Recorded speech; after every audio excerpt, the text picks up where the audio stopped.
cùng bên nhau đón Giáng sinh, trao tặng nhau những tràng tình để thêm ấm áp giữa đêm mùa đông. Từ chiều tháng tuyết đã rơi những thiên thần bay khắp trời, nào ta cùng hòa nhạc Giáng sinh. Dòng thời gian trôi dù bao ngày tháng mãi mong đợi, một mùa Noel cùng đã tới.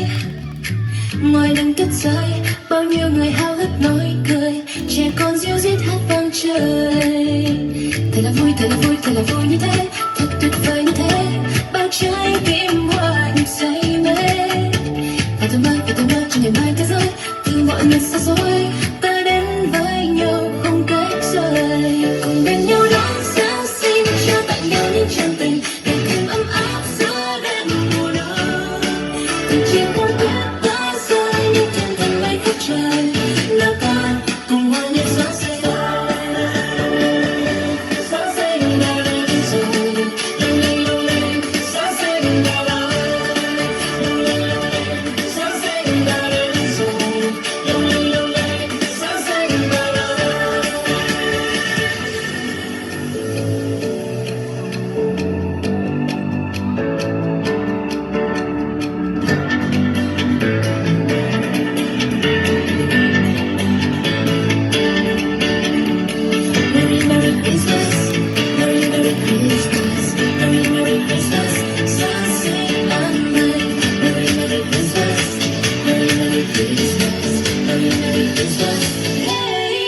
Cùng bên nhau đón Giáng sinh, trao tặng nhau những tràng tình để thêm ấm áp giữa đêm mùa đông.